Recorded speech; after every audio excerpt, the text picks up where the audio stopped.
My name is Jabari, and I am an old man now, but there is a story I must tell before my time runs out. It is a story of a prince who chose the path of the humble, and how his choice changed our kingdom forever.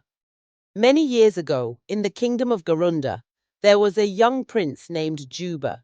He was born into privilege, raised in a palace of red clay walls, adorned with golden ornaments, and served by attendants who never let him lift a finger.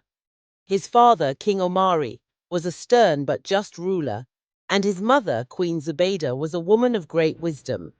They had high expectations for their only son, hoping he would one day take the throne and rule with strength and prosperity. When Juba came of age, the elders of the kingdom arranged a marriage for him, as was the custom.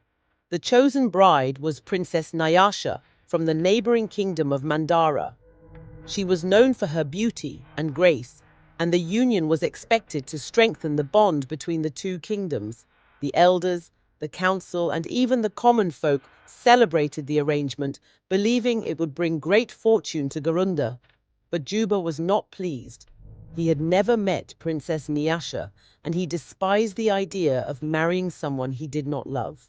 More than that, he felt disconnected from the people he was meant to rule. He had lived a life of luxury, yet he had never set foot in the bustling markets of the village or walked among the farmers who toiled under the scorching sun. How could he rule a people he did not truly know? One night, under the cover of darkness, Juba made a decision that would shock the kingdom. He took off his royal garments, dressed himself in the plain clothes of a commoner, and slipped away from the palace. With nothing but a walking stick and a small satchel of food, he set out on a journey to see his land with his own eyes, not as a prince, but as a man of the people. For weeks, Juba traveled from village to village. He saw the struggles of the fishermen who battled the raging rivers, the weavers who spent hours crafting cloth but earned barely enough to eat, and the farmers who bowed to the earth, their hands hardened by labor. He slept under the stars, ate with villagers, and listened to their stories. He learned how they feared the high taxes imposed by the kingdom and how they wished for a ruler who would understand their pain. In a small village called Neander, Juba met a young woman named Amina. She was unlike any woman he had ever known. She was strong, independent, and had no interest in wealth or power. She spent her days tending to orphaned children, teaching them stories of old and showing them how to weave mats from palm fronds. Her kindness was known throughout the village, and yet she lived humbly, caring only for the well-being of others. Juba found himself drawn to Amina, not just for her beauty but for her heart. He worked alongside her, fetching water from the river and helping to build mud huts for those who had none. He never revealed his true identity, for he wanted her to see him as a man, not as a prince. Over time, Amina and Juba grew close. One evening, as they sat by the village fire, she turned to him and asked, "You are not like the other men here.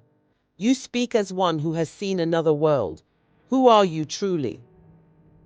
Juba took a deep breath. It was time. "I am Juba, son of King Omari, the Prince of Garunda." Amina did not react with shock or awe. She simply looked into his eyes and said, "And what does a prince seek in a place like this?" "I seek to know my people, to understand their struggles. And now I have found something else. I have found you." Amina smiled, but her expression remained serious. "If you are to be king, will you remember what you have seen here? Will you rule with justice and not just with power?" "I swear it," Juba said, his voice firm. "I will never forget." News of the missing prince had spread throughout the kingdom, and when Juba finally returned home, his parents were both relieved and furious.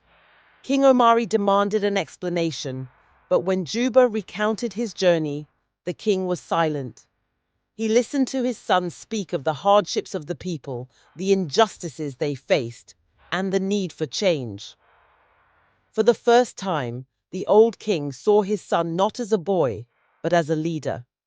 Juba declared that he would not marry Princess Nyasha, for his heart belonged to Amina. The elders objected, saying that a village girl could never be queen, but Juba stood his ground. A ruler must be chosen for wisdom and compassion, not for the riches of their birth. Amina has taught me more about my people than any court advisor ever has. Seeing his son's determination, King Omari relented. A grand wedding was held, not in the palace, but in the village of Nyanda. The people celebrated, for they knew their future king was one of them. When Juba ascended the throne, Amina stood beside him as his queen. Together, they reformed the kingdom, reducing taxes, ensuring fair treatment of workers, and building schools for the children. No longer was Garunda ruled from behind palace walls. Juba and Amina walked among their people, listening and learning, just as they had in their youth. And so the kingdom flourished. And to this day, when the elders tell stories by the fire, they speak of the prince who gave up his crown, only to return as a true king.